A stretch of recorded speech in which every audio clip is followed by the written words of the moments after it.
بھٹو زندہ تھا، آج بھی بھٹو زندہ ہے، کل بھی بھٹو زندہ تھا، آج بھی بھٹو زندہ ہے۔ آج سے 17 سال پہلے محترمہ بے نظیر بھٹو شہید ہوتی ہیں۔ ان کے اصل قاتل کون ہے؟ قتل کے پس پردہ جو حقائق تھے اور جو انکشافات ہو سکے اس پہ ہم نے تحقیق کی، تفتیش کے، پولیس کے، عدلیہ کے، جوڈیشل آفیسرز کے، ان کے جو رول ہیں، ان کے بھیانک پہلو جو ہے وہ سامنے آئے۔ ذوالفقار علی بھٹو پر اور کوئی الزام لگ نہیں سکتا تھا۔ جو احمد قصوری صاحب تھے، ان کے قاتلوں کی تلاش نہیں کی گئی۔ آج تک پتہ ہی نہیں کس شخص نے فائر مارا، اور جب وہ پکڑا نہیں گیا تب تک بھٹو صاحب کی پھانسی کا جواز کیا تھا۔ میر شاہنواز بھٹو، ان کو پرسرار طور پہ مارا گیا۔ رحمان ملک کا اپنا خیال یہی تھا کہ یہ زہر دیا گیا ہے، یہ بہت کم لوگوں کو پتا ہے۔ وجہ اس کی یہ تھی، میر مرتضیٰ بھٹو، اپنی سگی بہن ان کی پرائم منسٹر تھی، اچانک پولیس والوں کی طرف سے تڑ تڑ تڑ تڑ تڑ فائرنگ ہوتی ہے۔ میں وہ جائے وقوع دیکھ کے آیا ہوں۔ پولیس کس کے ہاتھوں میں کھیلی ہے؟ اب آپ کو پتا ہے کہ اس کا بینیفیشری کون ہے؟ دبئی کی انٹیلیجنس نے کہا کہ محترمہ آپ کوئی جان کو خطرہ ہے، گاڑی کے سن روف سے باہر کھڑی ہو کے ان کو ویو کرتی ہیں۔ ایک شخص وہ فائر کرتا ہے۔ حیران ہوں کہ ایک بھی گواہی نہ مل سکی، حالانکہ ایک ہجوم میں مارا گیا مجھے۔ آج بھی بھٹو خاندان اپنے قاتلوں کی تلاش میں ہے۔ آج کے پوڈ کاسٹ میں ہم نے بات کی پاکستانی سیاست کے اہم قتلوں پر، لیکن وہ سیاستدان قتل تو ہوئے، ان کے قاتل ہمارے سامنے نہ آ سکے۔ اور آج کے اس پوڈ کاسٹ میں ہم نے کئی سوالات اٹھائے۔ احمد قصوری پر گولیاں چلانے والے قاتل کون تھے؟ میر شاہنواز بھٹو کو زہر کس نے دیا؟ میر مرتضیٰ بھٹو پر پولیس نے کس کے کہنے پر حملہ کیا؟ اور 27 دسمبر 2007 کو جب محترمہ بے نظیر بھٹو لیاقت باغ سے نکلی تو اس وقت گاڑی کے اندر کیا ہوا؟ یہ سب جانیے آج کے اس پوڈ کاسٹ میں۔ سنو کرائم پوڈ کاسٹ کے 90% ویورز وہ ہیں جنہوں نے اب تک سنو ڈیجیٹل کو سبسکرائب نہیں کیا۔ اگر آپ کے خیال میں نے آپ کو ویلیویبل کنٹینٹ دیا ہے تو ابھی سنو ڈیجیٹل کو سبسکرائب کریں تاکہ میں اور نئی مصطفیٰ صاحب آپ کے لیے ویلیویبل کنٹینٹ بناتے رہیں۔ نعیم صاحب، ہم نے کئی مرتبہ ماورائے عدالت قتل پر بات کی، جو دشمن داری میں قتل ہوتے ہیں ان پر بھی بات کی، اور جو لالچ کی وجہ سے قتل کیے جاتے ہیں وہ بھی ہم نے ڈسکس کیے۔ لیکن اگر پاکستان کی تاریخ کے اندر جو سیاسی قتل ہوئے ہیں ان کی بات کی جائے تو وہ کون سے تھے؟ پاکستان کی جو سیاسی تاریخ ہے نا، وہ قتلوں سے بھری پڑی ہے۔ کئی سیاسی قتل ہوئے، اور ابتدا میں ہی ابھی قیام پاکستان ہوا ہی تھا کہ اس کے elected prime minister نوابزادہ Liaquat Ali Khan جو ہیں ان کو شہید کر دیا گیا۔ لیکن سیاسی قتلوں اور سیاسی شہادتوں کی جو تاریخ بھٹو خاندان نے رقم کی ہے اس کی کوئی مثال نہیں ملتی۔ اور نہ صرف یہ کہ پاکستان میں، باقی ممالک میں بھی آپ جو جتنے جمہوریت پسند ممالک ہیں ان میں تو سوال ہی پیدا نہیں ہوتا کہ اتنے اس طرح کے قتل ہوئے ہوں۔ لیکن پاکستان کی سیاسی تاریخ میں 4 شہادتیں اس خاندان نے پیش کیں، پاکستان میں آئین کی بالادستی اور عوام کو حقوق کی فراہمی کے لیے۔ لیکن عجیب مرحلہ المیہ جو مرضی کہہ لیں، جس مرضی نام سے یاد کریں، وہ یہ ہے کہ آج تک پس پردہ حقائق سامنے نہیں آئے کہ یہ شہادتیں جو ہیں وہ زمین نگل گئی یا آسمان کھا گیا۔ کہاں گئی وہ شہادتیں؟ ان کا ذمہ دار جو تھا، وہ اس المناک انداز سے ان کو ہلاک کیا گیا، وہ ذمہ داران کہاں گئے؟ قاتل کون تھا؟ قاتل کون تھا؟ اتنے سال گزر گئے، آج بھی بھٹو خاندان اپنے قاتلوں کی تلاش میں ہے۔ یہ ٹھیک ہے کہ ذوالفقار علی بھٹو کی پھانسی جو ہے نا وہ تقریباً 44 سال بعد اس کو انصاف کا قتل قرار دے دیا، تسلیم بھی کر لیا گیا۔ لیکن بھٹو پر نواب محمد احمد خان قصوری جو تھے، ان کے قتل کا الزام تھا، انہیں کس نے قتل کیا یہ آج تک نہیں پتا، یہ ثابت نہیں ہوا۔ پھر ان کے چھوٹے بیٹے ذوالفقار علی بھٹو صاحب کے، میر شاہنواز بھٹو، پیرس فرانس میں ان کو پرسرار طور پہ مارا گیا، ان کی لاش ایک فلیٹ میں سے ملی۔ اسی طرح پھر میر مرتضیٰ بھٹو، اپنی سگی بہن ان کی پرائم منسٹر تھیں محترمہ بے نظیر بھٹو، ان کے دور میں کراچی میں اپنے گھر کے بالکل نزدیک ایسی ہولناک فائرنگ پولیس نے کی اور وہ شہید کر دیے گئے۔ پھر خود محترمہ شہید جنرل مشرف کے دور میں پاکستان تشریف لاتی ہیں، پہلے سانحہ کارساز، پھر اسلام آباد میں لیاقت باغ کے باہر۔ یہ ایسے معاملات ہیں جن پر پرساریت کی دبیز طے چھائی ہوئی ہے، کوئی نہیں پتا کون مار گیا، کیوں قتل کیا گیا، جرم کیا تھا ان کا۔ یہ سارے معاملات جو ہیں یہ ہم نے اس پہ میں نے بالخصوص تقریباً جب سے یہ واقعات ہو رہے ہیں میں مسلسل اس کی ریسرچ میں ہوں، تحقیق میں ہوں. یہ سنو چینل جو ہے، سنو نیوز اور سنو ڈیجیٹل، اس کو یہ اعزاز حاصل ہے کہ ہم دونوں افراد، ظہیر بابر صاحب بھی جو ایگزیکٹو پروڈیوسر ہیں آپ کے سنو نیوز میں، اور میں یہاں ہم ڈیجیٹل میں، یہ ہمیں اعزاز ہے کہ ہم نے جو پاکستانی سیاست کے اہم قتل جو ہے ایک کتاب لکھی تھی، اس میں بھٹو خاندان کے 3 افراد، محترمہ تو اس وقت زندہ تھیں، 3 افراد کے قتل، بھٹو صاحب، شاہ نواز اور میر مرتضیٰ بھٹو، ان کے قتل کے پس پردہ جو حقائق تھے اور جو چیزیں مخفی رکھی گئیں اور جو انکشافات ہو سکے اس پہ ہم نے تحقیق کی. محض دستاویزات کی بنیاد پہ نہیں، ڈاکومنٹس نہیں دیکھے گئے، محض اچھا، حقائق کی تہ تک پہنچنے کے لیے مختلف ان افراد سے جو اہل معاملہ قرار دیے جا سکتے ہیں، جو ملزمان ان میں گرفتار ہوئے مختلف واقعات میں، ان پہ تحقیق کی. وہ پاکستانی سیاست کے اہم قتل، وہ سارا بھٹو خاندان کے جتنے واقعات تھے ان پہ فوکس ہے. اور اس کتاب میں ہم نے یہ سارے حقائق بیان کیے. لیکن ظلم اور المیہ جو میں نے آپ کو بتایا نا، وہ یہ ہے کہ ہر سال میں اس امید سے رہتا ہوں اور یہ کوشش کرتا ہوں کوئی کیس میں محترمہ شہید کی، پاکستان کی نہیں، عالم اسلام کی پہلی خاتون وزیر اعظم، ان کے کیس کے حوالے سے کوئی ڈیولپمنٹ بتا سکوں. لیکن یہ میں اپنی کمائیگی اس عہد انصاف جو ہے نا، اس کی منہ شگافیوں، رکاوٹوں، تفتیش کے، پولیس کے، عدلیہ کے، جوڈیشل آفیسرز کے، ان کے جو رول ہیں، ان کے بھیانک پہلو جو ہے وہ سامنے آئے. 1 انچ تفتیش جو ہے نا 2007 سے لے کے آج تک 1 انچ تفتیش آگے نہیں بڑھی.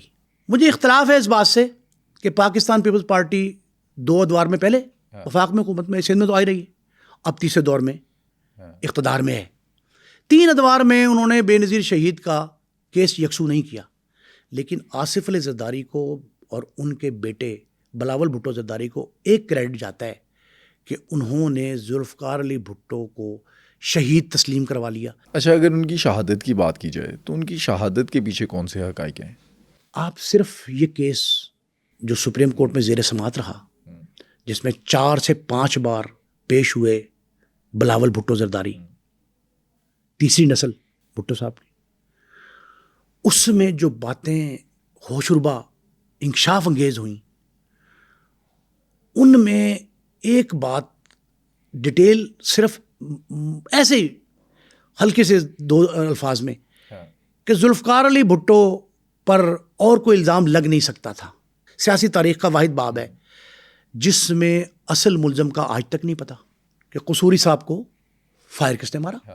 وہ 4 لوگ کون تھے؟ 2 موٹر سائیکلوں پہ آئے تھے، 4 کون تھے وہ؟ لیکن ان کی ابیٹمنٹ اعانت جرم 109 تعزیرات پاکستان، اس میں بھٹی صاحب کو پھانسی ہو گئی. بھٹو صاحب کا کیس دنیا کی واحد مثال ہے، پاکستان کی تو ہے ہی، دنیا کی واحد مثال ہے کہ اصل ملزم کا ابھی تک پتہ نہیں ہے. ہوتا کیا ہے، یہ کہا جا رہا ہے جو کیس کی سماعت کے دوران سامنے آیا کہ قصوری صاحب جو ہیں وہ جا رہے تھے گاڑی میں اپنے بیٹے احمد رضا خان قصوری کے ساتھ. وہ جا رہے تھے گاڑی میں، جو آپ اگر چوک نکلیں جیل والا، کیمپ جیل سے ٹورڈ شادمان جائیں تو ایک چوراہا اب کہلاتا ہے شادمان چوک، فوارے والا چوک، اس کو فوارہ لگا ہوا ہے. اس کا بٹ صاحب پہلے نا، اب وہ چوک کو بھگت سنگھ چوک بھی کہتے ہیں، اس چوراہے کے پاس گاڑی پہنچتی ہے، یعنی شادمان مارکیٹ سے پہلے پہنچتی ہے گاڑی، تو وہاں 2 طرف سے موٹر سائیکل والے آتے ہیں، 2 ایک طرف، اور وہ فائر کرتے ہیں. جب وہ فائر لگتے ہیں، گولیاں بے تحاشا چلی. فوری طور پہ لوگ بھی پاسر بائی جو تھے، راہگیر وہ بھی اور ان کا بیٹا بھی، وہ گاڑی فوراً اسی حالت میں، زخمی حالت میں ان کو لے کے جاتے ہیں UCH، United Christian hospital, Liberty چوک پہ، جہاں یہ سری لنکن جو ٹیم تھی اس پہ حملہ ہوا. اور جو میڈم نور جہاں کے کوٹھی کے بالکل رہتی تھی ان دنوں وہیں، ان کے کوٹھی کے بالکل بالمقابل یونائٹڈ کرسچن ہاسپٹل UCH لے کے جاتے ہیں. UCH میں ڈاکٹر اس بات کی تصدیق کر دیتے ہیں کہ یہ قتل ہو گئے، ہلاک ہو چکے ہیں. تو FIR درج نہیں ہوتی، اس کی 2-3-4 روز تک درج نہیں ہوتی. جب درج نہیں ہوتی تو اس دوران یہ اخبارات تھے اس وقت، الیکٹرانک میڈیا تھا نہیں، پرنٹ میڈیا میں یہ شہ سرخیوں میں شائع ہوتی ہے کہ نواب قصوری جو ہیں وہ قتل ہو گئے اور ان کے قتل پہ FIR درج نہیں ہو رہی. اس وقت IG پاکستان پیپلز پارٹی کے وہ شخص تھے راؤ عبدالرشید جو بھٹو کے دستے راست تھے، قریب ترین شخص تھے، پاکستان کے نامور بیوروکریٹ تھے اور پولیس کمشنر کا ایک عہدہ بھی ان کے پاس تھا. FIR درج ہو کیوں نہیں رہی تھی؟ راؤ رشید صاحب نے اپنے ماتحت DIG کو، پولیس افسروں کو، وہ پرائم منسٹر ہاؤس میں بیٹھتے تھے، گورنر ہاؤس میں بیٹھتے تھے، ان کا ہر جگہ رسائی تھی، ان کی بڑے آدمی تھے. تو انہوں نے اپنے افسروں سے پوچھا، پولیس افسروں سے، بھئی FIR کیوں نہیں درج کر رہے؟ انہوں نے کہا جی اس لیے درج نہیں کر رہے کہ مقتول کے بیٹے جو ہیں وہ اس میں ذوالفقار علی بھٹو پرائم منسٹر پاکستان کو نامزد کرنا چاہتے ہیں. اب یہ راؤ صاحب نے ہمیں انٹرویو دیا کتاب کے لیے، ہم نے ان کا انٹرویو کیا. اس انٹرویو میں راؤ صاحب نے یہ انکشاف کیا، بہت کم لوگوں کو اس بات کا علم ہے. انہوں نے کہا جی کہ میں نے ان سے کہا پولیس والوں سے کہ بھئی وہ کیوں اصرار کر رہے ہیں. وہ کہتے ہیں ان کے ایما پر قتل کیا گیا، پرائم منسٹر کے. انہوں نے کہا چلو یار تم FIR درج کر لو، جب تفتیش ہوگی ہم تفتیش میں نام نکال دیں گے. اس دوران کیا ہوتا ہے کہ گورنمنٹ ٹاپل ہو جاتی ہے، گورنمنٹ ختم ہو جاتی ہے. وہ تفتیش جو ہے وہ وہی رہ جاتی. وہ اقتدار سارا تبدیل ہو جاتا ہے. جب اقتدار تبدیل ہوتا ہے تو وہ پھر صلح ہو جاتی ہے ان کی، قصوری صاحب کے بیٹے کی، مقتول کے لواحقین. ہم نے کئی کیسوں میں آپ کو بتایا ہے، بیٹے مدعی نے صلح کر لی، بیٹا مدعی صلح کرتا ہے، وہ کیس داخلے دفتر ہو جاتا ہے. کیسے داخلے دفتر ہوتا ہے کہ FIR اسی طرح برقرار رہتی ہے جو راؤ عبدالرشید کے کہنے پہ پولیس نے prime minister of Pakistan Zulfikar Ali Bhutto کے خلاف درج کی تھی، جس میں تعزیرات پاکستان کی دفعہ 302 اور 34 کے ساتھ ساتھ 109 اعانت جرم کی دفعہ بھی ساتھ لگی ہے. یعنی کہ وہ ٹرائل ہوگی قتل کی دفعہ کے ساتھ ساتھ، کو انسائڈ ہے نا، وہ قتل کی دفعہ کے ساتھ وہ ٹرائل ہونی ہے، وہ ٹرائلبل ہی کورٹ میں اس طرح ہے. اب وہ ابٹمنٹ کی دفعہ کی فائل کہاں ہو گئی؟ غائب ہو گئی. جب جنرل ضیاء الحق کے دور میں یہ دیکھا گیا کہ بھٹو صاحب جو ہیں ان کے خلاف کچھ نہ کچھ کیس بننا چاہیے، تو وہ ایک پرانی فائل، مطلب مردہ گھوڑا آپ سمجھ لیں، وہ ایک جو ہے نا اس کو زندہ کیا جاتا ہے. تھانہ اچھرے میں مقدمہ درج ہوا تھا، یہ تھانہ اچھرے کا علاقہ ہے. اس علاقے میں ہونے والے قتل کی FIR کو اثر نو زندہ کیا جاتا ہے اور اس میں بھٹو کے خلاف ایک چارج شیٹ تیار کی جاتی ہے. اور بھٹو کو جن لوگوں نے جو عدالتی ٹرائل جن کا کورٹ جو ہے نا وہ انصاف کا قتل ہے، کیسے تھا، عدلیہ نے ہائی کورٹ میں، پھر سپریم کورٹ میں، پھر صدر کے پاس، وہ تو ضیاء الحق صاحب صدر تھے تو ان کے پاس یہ اپیل جانی تھی. ان تینوں نے بھٹو کی سزائے موت کی تصدیق کر دی اور ان کو تختہ دار پہ لٹکا دیا گیا 4 اپریل 1979 1979. ذوالفقار علی بھٹو صاحب کو پھانسی کا دن آ گیا. ان کو راول پنڈی کی جیل میں جس اسسٹنٹ سپرنٹ جیل اور جلاد نے پھانسی دی، ان دونوں کے ہم نے انٹرویو کیے. اچھا. ان کا یہ کہنا ہے کہ ذوالفقار علی بھٹو صاحب کو رات 11:15 بجے اطلاع دی گئی کہ آج آپ کا دم آخر ہے، آپ کو سزا سپریم کورٹ نے پھانسی، صدر نے آپ کی اپیل منظور نہیں کی اور آپ کو پھانسی دی جانی. اچھا، انہیں یقین تھا اس بات کا کہ انہیں پھانسی ہو جائے گی؟ یقین نہیں تھا. وہ اپنی خود کتاب میں لکھا انہوں نے کہ جی میرا کوئی کچھ نہیں بگاڑ سکتا. بھٹو صاحب کو یہ زوم تھا کہ کوئی اس قابل نہیں ہے کہ مجھ جیسی قداور شخصیت کو تختہ دار پر لٹکائے. آپ یہ دیکھیں کہ یہ جو جج کا پینل تھا ہائی کورٹ میں اور سپریم کورٹ میں، خدا معاف رکھے اس بات سے، ایک جج ایسے برسبیل تذکرہ میرے ذہن میں ہے، ایک جج جسٹس مولوی مشتاق، ان کا نماز جنازہ ادا ہو رہا تھا، اس پہ شہد کی مکھیوں نے حملہ کر دیا. ایک جسٹس سید نسیم حسن شاہ، وہ آخری وقت پہ منہ سے جو لغو کہتے تھے اس میں کیڑے نکلتے تھے، لوگوں نے دیکھا، یہاں ڈاکٹروں نے تصدیق کی اس بات کی کہ ان کے منہ سے کیڑے نکل رہے ہیں وقت رخصت. تو یہ علیحدہ بات ہے کہ کس کا کیا حشر ہوا بھٹو صاحب کو پھانسی کا اعلان. جس شخص نے یہ کہا تھا کہ مجھے قلم دے دیں، چیف جسٹس پاکستان جو ہیں جسٹس شیخ انوار الحق، مجھے قلم دے دیں جس سے ان کو پھانسی کی سزا لکھی ہے، وہ تڑپ تڑپ کے شخص مرا.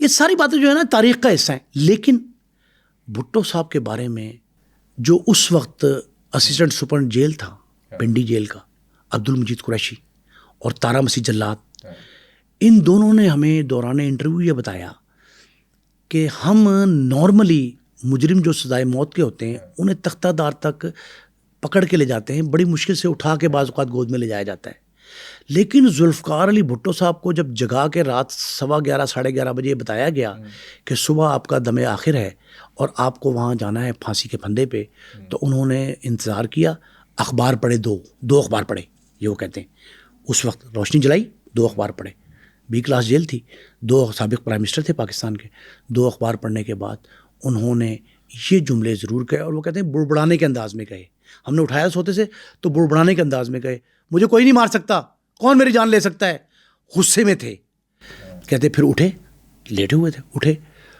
اور انتظار کیا فجر کی اذان کا، اور پوچھا ہم سے 3 بار اذان ہو گئی، نماز پڑھی، نماز پڑھ کے کہتے خود چل کے وہ تختہ دار تک گئے۔ اچھا، اس بارے میں تو مشہور ہے کہ انہیں اسٹریچر پہ ڈال کے لے کر کیا گیا۔ اور سر یہ ابہام ہے، یہ لوگ یہ کہتے ہیں کہ ان کو اسٹریچر پہ لے گئے، لیکن یہ کہتے ہیں کہ یہ ہوائی کسی دشمن نے اڑائی ہے۔ وہ جو عینی شاہدین ہیں دونوں، انہوں نے برملا یہ ہم سے کہا کلیئر کٹ کہ بھٹو صاحب خود تختہ دار تک گئے اور وہاں جا کے ہمارے کہے بغیر کلمہ پڑھا، ہم نے نہیں کہا، انہوں نے کلمہ پڑھا، اور ابھی پو نہیں پھٹی تھی، دن نہیں نکل رہا تھا، ان کو ہینگ کر دیا گیا۔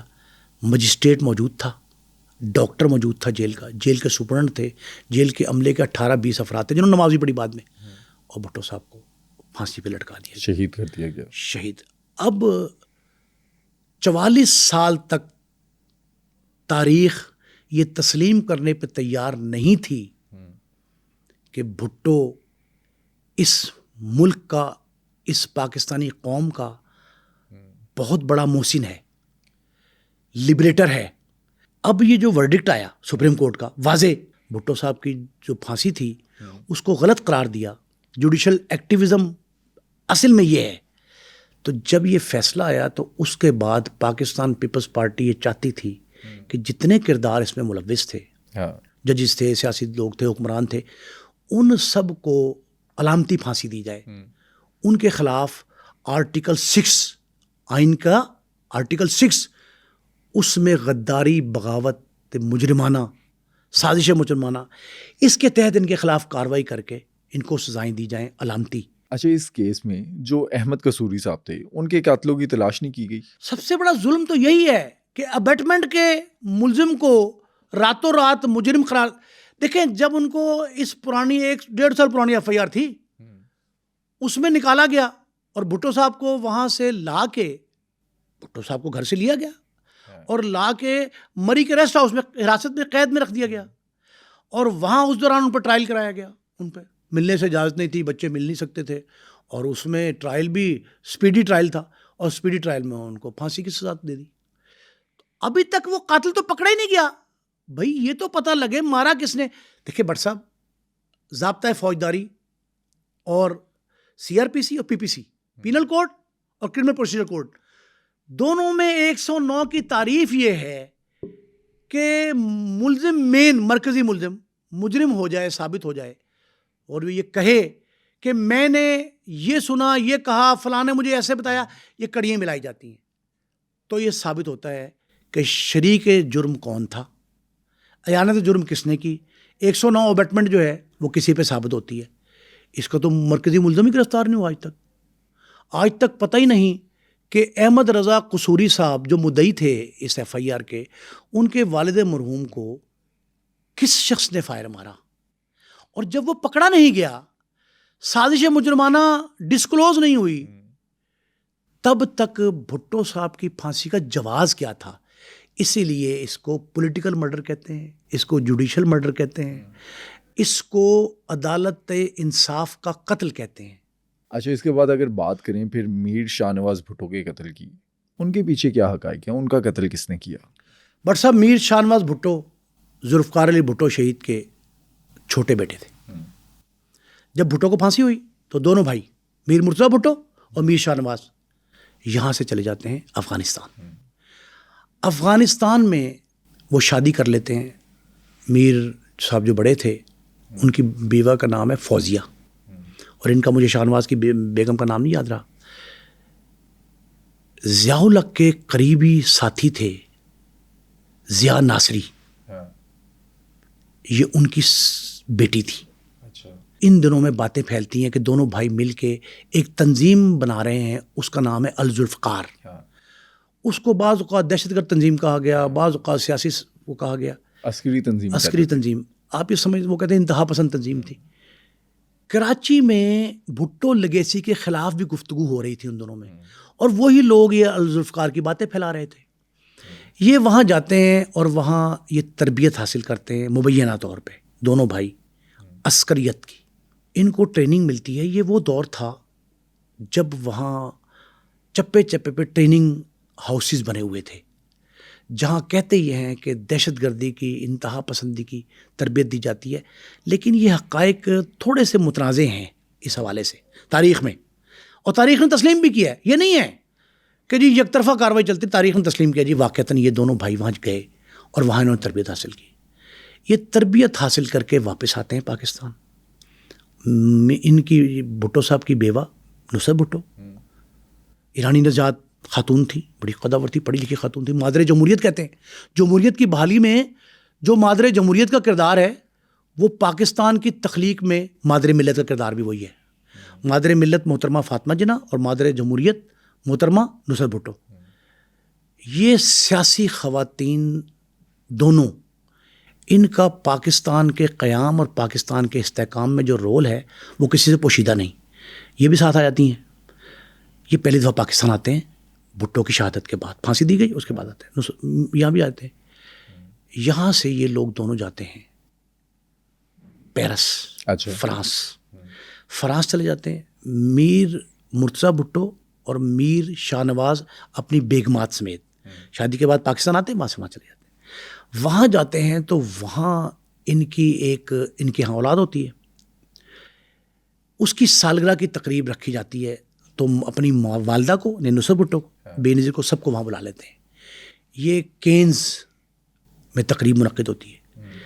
یہ ایک رات جو ہے نا، یہ کینز میں تقریب میں سارا خاندان بھٹو کا، مرحوم شہید ذوالفقار علی بھٹو کا، بیوہ، بچے، عزیز و قارب جو فرانس میں اور گردنواں میں تھے، وہ سارے اکٹھے ہوتے ہیں. ہوٹل میں تقریب کر کے واپس آتے ہیں. کہا یہ جاتا ہے کہ جو ان کی بیگم تھیں میر شاہ نواز کی، ان سے کوئی ہوٹل میں تقریب کے دوران ہی کوئی تھوڑی سی تلخ کلامی بھی ہوئی تھی. کس کی؟ میاں بیوی کے آپس میں. اچھا. شاہ نواز اور مسز شاہ نواز کی. وہ وہاں تلخی بھی ہوئی تھی، لیکن یہ گھر آ جاتے ہیں. تیسری منزل پہ ان کا فلیٹ ہے، اور میر شاہ نواز بھٹو جو ہیں وہ اپنے کمرے میں اور بیگم ان کی دوسرے کمرے میں. کوئی تلخ کلامی کی وجہ سے لیٹ نائٹ آئے، سو جاتے ہیں. باقی گھر والے اپنے گھروں کو چلے جاتے ہیں. محترمہ بے نظیر اپنی والدہ اور ایک دو اور عزیز و قارب ان کے ساتھ کہیں اور چلی جاتی ہیں فرانس میں ہی. تقریب بہت ہنسی خوشی ہوتی ہے. یہ 18 جولائی 1985، 17 کو تقریب ہوئی، 17 جولائی کو، 18 جولائی کو وہاں وہ جب جا کے کھولتی ہے دروازہ بیوی بیگم، تو وہ اندر مردہ حالت میں پائے جاتے ہیں. رات کو ایسا ہوا کیا؟ وہ پولیس کو اطلاع کرتی ہے، پولیس آ جاتی ہے. پولیس آ کے حالات کا جائزہ لیتی ہے، تو کمرے میں سے 2-3 ڈرنکس کی بوتلیں ڈرنکس خالی بوتلیں ملتی ہیں، گلاس ملتے ہیں. تو اس کو وہ کہتے ہیں بھئی یہ کیا ہوا، تم دوسرے کمرے میں تھی تو تمہیں کوئی آواز آئی؟ اس نے کہا آواز آئی. بیگم کہتی ہے کس طرح کی آواز؟ اس نے کہا چیخو چلاہٹ کی، شور شرابے کی. اس نے کہا بھائی تو شور شرابہ تمہارا میاں جو ہے وہ شور شرابہ کر رہا تھا، تم اٹھ کے اپنے کہ مجھ سے ناراضگی تھی ان سے. ان کا ناراضگی بھی ہوئی تھی تو شور شرابے بات. کہتی میں یہ سمجھی کہ یہ فنکشن میں سے آئے ہیں تو شاید اس مدہوشی میں یہ کچھ چیخو پکار کر رہے ہیں، تو میں نے تو روٹین میں لیا اس کو. It was not a serious one کہ جو میں جاتی بھاگتی. اس نے کہا تمہیں چاہیے تھا کہ تم ہاسپٹل فون کرتی، ایمبولینس بلاتی کرتی، تو تم آرام سے خاموشی سے بیٹھی رہی. وہ کوئی معقول جواب نہیں دے پائی. وہ ڈیڈ باڈی لے کے وہاں جاتے ہیں. اس کا کیمیکل ایگزامن ہوتا ہے. کیا نکلتا ہے؟ کیمیکل ایگزامن میں لکھتا ہے کہ یہ ایسا زہر دیا گیا جو عام زہر سے مختلف ہے. سائنائڈ عام زہر، اگر وہ کوئی کھا لے تو 1-8 گھنٹے میں اس کی موت واقع ہو جاتی ہے، یا وہ بے ہوش ہوتا ہے کم مقدار میں ہو تو اس کو ڈی آکسائڈ کر کے باہر نکالا تھا زہر کو, تو معدہ خالی کر کے بندہ زندہ ہی بچ سکتا ہے. انہوں نے کہا جی اس کا کیمیکل تجزیہ کروایا جائے.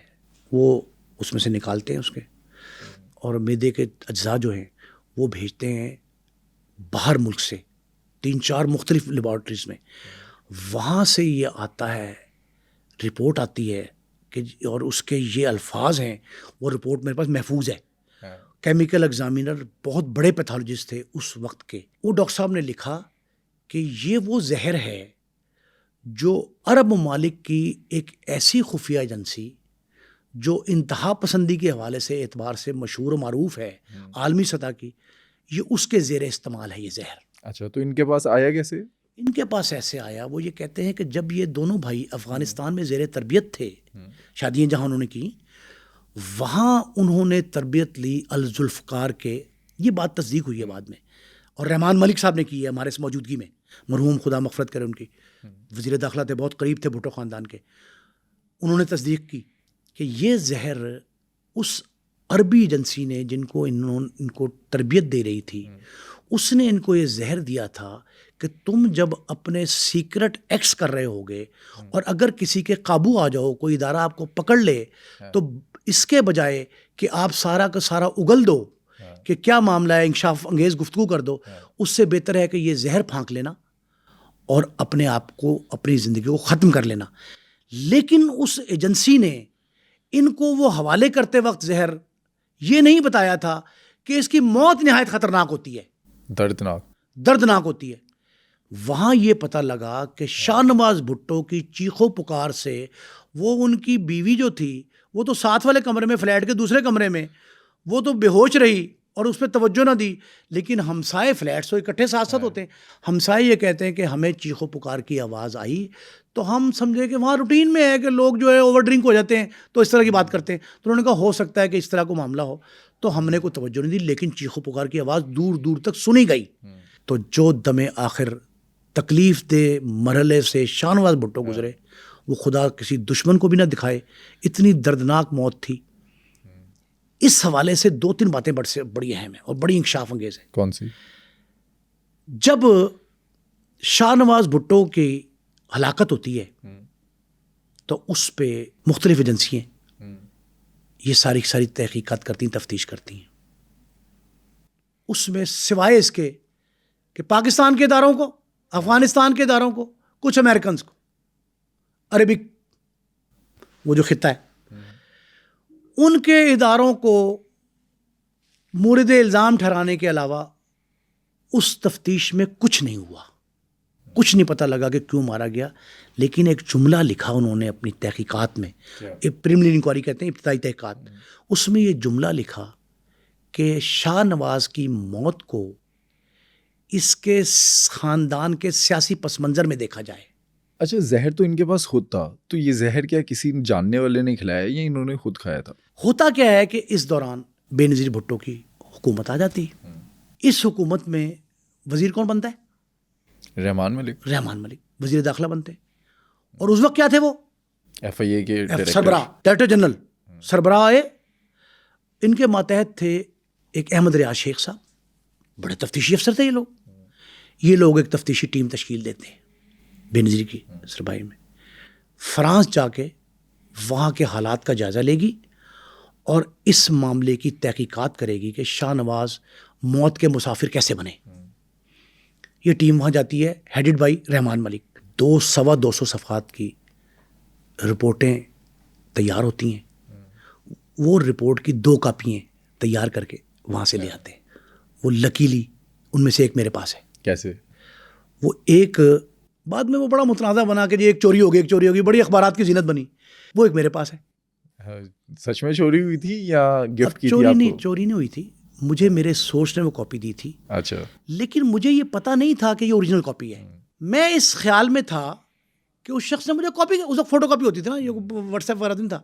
میں نے میرے ذہن میں تو یہ تھا, اور یہ ظہیر بابر صاحب کے, کہ جی ہم یہ سمجھ رہے تھے کہ یہ کاپی جو ہم تک پہنچی ہے یہ ہمیں میڈیا ریپرزنٹیٹیو ہونے کے ناطے ملی ہے اور یہ فوٹو کاپی ہوگی. لیکن یہ بعد میں پتہ لگا اوریجنل ہے. تو ہمیں رحمان ملک صاحب نے کہا جی پرچہ آپ دونوں میں سے ایک پہ ہونا ہے. میں نے کہا ہم دونوں پہ کر دیں. انہوں نے کہا یار یہ بڑی خطرناک بات ہے، لیکن میں نے اس میں سے ان سے سوالات پوچھے تھے کہ جی یہ آسپیکٹ، یہ آسپیکٹ، یہ آسپیکٹ. انہوں نے یہ پہلا سوال یہ تھا جو زہر کا آپ نے کیا کہ یہ زہر انہوں نے خود پیا یا پلایا گیا، یا دھوکے سے پلایا گیا، دھوکے سے پلایا گیا، یا قتل کی نیت سے پلایا گیا، جو بھی تھا. تو انہوں نے کہا کہ وہ خوشی خوشی تقریب سے آئے تھے. میاں بیوی نوک جھونک تو ہو جاتی، ایسی کون سی مسئلہ آ گیا تھا کہ جو انہوں نے جو کہا تھا کہ سخت ترین ماحول میں جب آپ کے پاس کوئی چارہ نہ رہے تو آپ کوئی انکشاف کرنے کی بجائے یہ زہر پی لیں، ایسا تو موقع آیا ہی نہیں. تو وہ زہر یہ خود کیوں پیتے؟ Rehman Malik was in a view, ان کا اپنا خیال یہی تھا کہ یہ زہر دیا گیا ہے. کس نے؟ اب اس میں دو باتیں سنیں.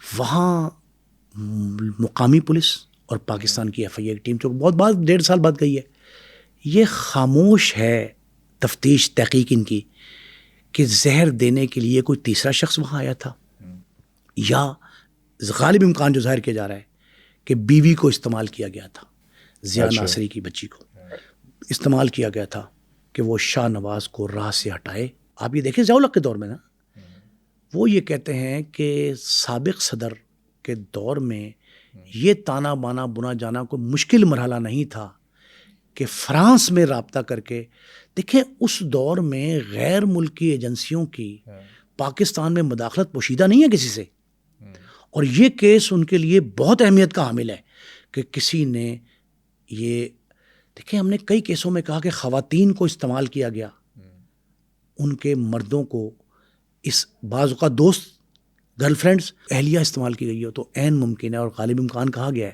رحمان ملک صاحب یہ کہتے رہے مرحوم کہ جی غالب امکان ہے اس بات کا کہ ان کی مسز کو اس مقصد کے لیے استعمال کیا گیا ہو کہ انہوں نے کسی ڈرنک میں، الکوہلک ہو سکتا ہے، نان الکوہلک ہو سکتا ہے، یا کسی اور طرح کا ڈرنک، کوئی سافٹ ڈرنک ہو سکتا ہے پارٹی میں دیا ہو، پارٹی میں. لیکن پارٹی میں دیا ہوتا تو وہ چیخو پکار فوری شروع ہوتی، کیونکہ وہ جو زہر دیا گیا ہے نا وہ اتنا زود اثر تھا کہ اس نے چند لمحوں میں ان کے سارے جسم کو گلا کے رکھ دیا. اور اس میں سے وہ کہتے یہ ہیں کہ فوارے کی طرح خون نکلا ہے ان کے منہ سے، فوارے کی طرح، اور دیواروں پہ خون ہے، چہرے پہ خون ہے، بالوں میں خون ہے، اس طرح کے فوارے نکلے. تو وہ کہتے ہیں کہ میدا جو ہے پھٹ گیا باقاعدہ. تو یہ غالب امکان ہے کہ وہ 2, 2.5, 3 گھنٹے تک تو وہ جاگتے رہے ہیں، یہ بھی انہوں نے کہا ہے. اب زہر خورانی جو ہے وہ اگر وہاں ہوئی ہوتی تقریب میں تو وہ گھر پہنچنے سے پہلے جو ہے نا اس صورتحال سے 2-4 ہوتے. لیکن وہ صورتحال ہے فجر اور رات 2 سے 2:30 بجے کے درمیان کی، یعنی 2.5 سے 3 گھنٹے، 4 گھنٹے آپ میکسیمم سمجھ لیں. یہ 4 گھنٹے کے وقفے میں سارا کچھ ہوا.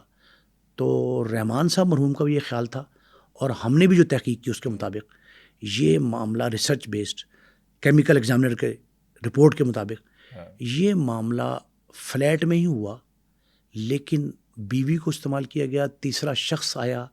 یہ باتیں کہیں کوئی ایویڈنس ان کو سی سی ٹی وی فوٹیج کی کسی طرح کی نہیں ملی، نمبر 1 بات. لیکن اس بات کی تصدیق ہو گئی کہ یہی زہر جو ان کے کیمیکل میں آیا یہی مرتضیٰ بھٹو کے پاس بھی تھا. اچھا، یہ مماثلت جو ہوئی ہے نا، اس سے یہ پتہ لگا کہ جس عربی ایجنسی نے یہ ان کو دیا تھا اسی اس کا کمال ہے، اور اس کو استعمال خود نہیں کیا. خودکشی کا عنصر تو رول آؤٹ ہو گیا نا، کہ خود وہ استعمال کیوں کرتے، ایسی صورتحال درپیش ہی نہیں تھی. دیکھیں اب دوسرا مرحلہ، عدالت نے اس کی 2 سال قید کی سزا سنائی اس کی بیوی کو. یہ بہت کم لوگوں کو پتہ ہے، بعد میں معافی ملی ہے اس کو 2-2.5 مہینے کی، لیکن 2 سال کی قید کی سزا سنائی. میر شاہ نواز بھٹو کی اہلیہ کو، بیوہ کو، کس جرم میں؟ کہ وقت دم آخر، جو دم آخر ہے، اس دم آخر میں اس نے مرتے دم اس کی چونکہ خدمت نہیں کی، پرسان حال نہیں تھے، تیمارداری نہیں کی، اس کو ہاسپٹلائز نہیں کروایا، ایمبولنس نہیں بلوائی، اس جرم میں اس کو سزا سنائی گئی. اور یہ سمجھ لیں کہ عدالت میں، یعنی ان کی جو جوڈیشری ہے اس میں اور پولیس پراسیکیوشن میں یہ ملزمہ پائی گئی. اب یہ 50% کی ملزمہ تو ہوگی اس کی ہلاکت کی، 50% کی. ضیاء ناصری کے ضیاء الحق سے تعلقات استوار ہو گئے. وہ بھی تفتیش کا حصہ ہے۔ رحمان ملک کی جو رپورٹ ہے 200 سے زائد صفحات کی، ہمارے پاس محفوظ ہے، اس میں یہ الفاظ درج ہیں کہ میر شاہ نواز بھٹو کی ہلاکت اٹ از اے مسٹری۔ جس طرح آج تک نہیں پتہ لگا کہ ذوالفقار علی بھٹو کو جس شخص کے قتل کے الزام میں دی گئی اس کا اصل قاتل کون تھا، فائر کس نے مارا، پلیس آف ایکرنس پہ کون گیا تھا، اسی طرح آج تک یہ پتہ نہیں چلا کہ میر شاہ نواز بھٹو کو زہر کس نے دیا، کس نے دلوایا، اور زہر دینے کے لیے اکسایا کس نے، پس پردہ حقائق کیا تھے، قاتل کون تھا۔ یہ سارا کچھ جو ہے یہ اس خاندان کے دوسری ہلاکت جو ہے اس کی منہ بولتی تصویر ہے۔ اچھا، اب بات کرتے ہیں تیسری ہلاکت کی، میر مرتضیٰ بھٹو، ان کے قتل کے پیچھے کیا حقائق ہیں؟ میر مرتضیٰ بھٹو کا قتل جو ہے نا بٹ صاحب، ان کی موت شاہ نواز بھٹو کی موت سے کہیں زیادہ بھیانک ہے، اور جس انداز میں میر مرتضیٰ بھٹو کو مارا گیا اس وقت ظلم یہ ہے کہ کس دور میں مارا گیا، جب ان کی بہن جو ہے وہ اقتدار میں تھی، دوسری بار، پہلی بار کا اقتدار ختم ہو چکا تھا، دوسری بار اقتدار میں تھی، وہ دوسری بار اقتدار میں تھی، اور میر مرتضیٰ بھٹو کو یہ اس نے ارادہ ظاہر کیا میر صاحب نے کہ اب میری بہن پرائم منسٹر ہے، میں پاکستان آ جاتا ہوں۔ انہوں نے جب یہ خواہش ظاہر کی اور محترمہ تک پہنچی تو محترمہ نے کہا میں پرائم منسٹر ضرور ہوں لیکن تم یہاں نہ آؤ۔ کیوں؟ اس نے کہا میں نہیں چاہتی کہ میرا ایک بھائی پہلے انہوں کا لفظ ہے، انہوں نے مارا، اب دوسرا بھائی بھی شکار ہو جائے۔ تو یہ پوچھا گیا کہ جی آپ کے پاس کیا اطلاعات ہیں اس حوالے سے؟ تو محترمہ نے اس بات کا برملا اظہار کیا جو ان کی مختلف اوقات کے انٹرویو ہیں ان میں یہ بات تحریر ہے کہ محترمہ نے کہا کہ میری اطلاعات خفیہ یہ ہیں بطور پرائم منسٹر کہ تمہیں بھی منظر سے ہٹایا جائے گا، یہ بھٹو خاندان کے درپے ہیں، یہ بھٹو خاندان کے درپے ہیں کہ بھٹو لیگیسی کو ختم کیا جائے۔ اب یہ کون چاہتا تھا؟ اسے عالمی سازش قرار دیا جا رہا ہے۔ اس وقت یہ انارتھ ہوئی بات محترمہ کے دوسرے دور اقتدار میں کہ کچھ عالمی قوتیں یہ چاہتی ہیں کہ مرتضیٰ بھٹو شاہ نواز کے بعد نشانہ بن جائے اور اس کو بھی منظر سے غائب کیا جائے۔ وجہ کیا تھی؟ وجہ اس کی یہ تھی کہ بھٹو خاندان کے جو دشمن تھے وہ چاہتے تھے کہ ان کو سمجھ تھی کہ بھٹو کی جب تک بھٹو کا نام زندہ ہے ہماری حیثیت کوئی نہیں، بین الاقوامی طور پہ بھی پاکستان میں بھی۔ اب جب بینظیر بھٹو نے منع کر دیا اپنے بھائی کو تم نہیں آؤ تو اس نے کیا اصرار کیا؟ اب عجیب سی بات ہے اور یہ حصہ ہے تاریخ کا۔ میر مرتضیٰ بھٹو نے کہا کہ میں ارادہ کر چکا ہوں پاکستان آنے کا، تم میری بہن ہو، پرائم منسٹر ہو، لیکن تم ضیاء الحق کے ساتھیوں کے ہاتھوں میں کھیل رہی ہو۔